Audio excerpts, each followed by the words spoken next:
નમસ્કાર. News of Gandhinagar દૈનિક daily news 14/12/2023 મુખ્ય સમાચાર.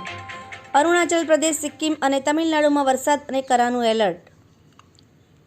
હરિયાણાની જનતાનો ઉત્સાહ અને સમર્થન જોઈને રાજ્યમાં પરિવર્તન નિશ્ચિત છે.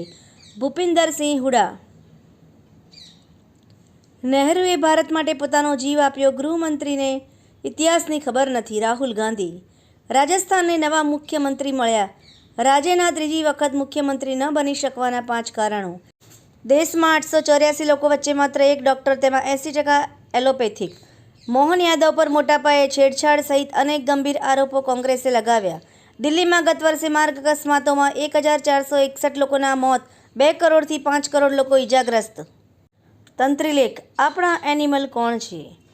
મોઢેરા પોલીસ સ્ટેશન ખાતે પીએસઆઈ એચ.એલ. જોશીનો સત્કાર સમારંભ યોજાયો. 14 ડિસેમ્બર રાષ્ટ્રીય ઉર્જા સંરક્ષણ દિવસ. ચાણસ્માના દેલમાલ ગામે 3 મકાનોમાંથી સોના ચાંદીના દાગીના તેમજ રોકડ મળી 1,50,000ની ચોરી. ચાણસ્મા સ્ટેટ બેંક દ્વારા 4 માસ દરમિયાન 38 લાખ વીમા ક્લેમ ચૂકવ્યા. ગૌ માતા પર્યાવરણ રક્ષાનો પર્યાય. કોરા રે પેપર રે, અમે પાસ થયા રે લોલ. ખૂબ જ સુંદર વાંચવા જેવો લેખ. ભરત વૈષ્ણવ.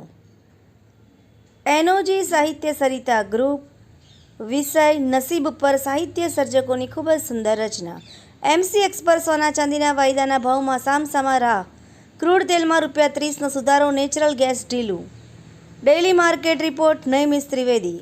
વિકસિત ભારત સંકલ્પ યાત્રા અંતર્ગત આજે દહેગામ તાલુકાના હાથીજણ ગામ ખાતે આયુર્વેદ અને હોમિયોપેથિકના નિઃશુલ્ક મેગા નિદાન કેમ્પનું આયોજન. સાંતલપુર નજીક વન્ય પ્રાણીને બચાવવા જતા કાર ખાડામાં ખાબકી, એક જ પરિવારના 4 સભ્યોના કરુણ મોત નીપજ્યા. કરજડા પુલના રિપેરિંગના કામમાં ગોબાચારી. વડગામ તાલુકાના લીંબોઈ ખાતે વિકસિત ભારત સંકલ્પ યાત્રાનું સ્વાગત કરાયું. ઝાખાના સરપંચના પતિએ જૂના મકાન પર પ્રધાનમંત્રી આવાસની તકતી લગાવી સહાય લીધી. બનાસકાંઠા જિલ્લાના દાંતા તાલુકાના ગોરાડ ગામે વિકસિત ભારત સંકલ્પ યાત્રા અંતર્ગત પાત્રતા ધરાવતા લાભાર્થીઓને લાભ અપાયા.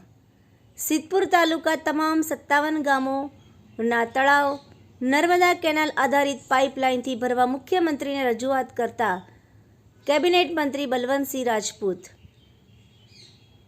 આહવા તાલુકા પંચાયતના તાજેતરમાં જ પ્રમુખ બનેલા સુરેશ ચૌધરી પદગ્રહણ કરતા સમયે આહવા તાલુકાના ગામડાઓના વિકાસ કરવાની વાતો કરી મોટા બણગા ફૂંક્યા. આભાર. મીનાક્ષી રાવલ, ગાંધીનગર. ન્યૂઝ ઓફ ગાંધીનગર દૈનિક જનફરિયાદ ન્યૂઝ .com.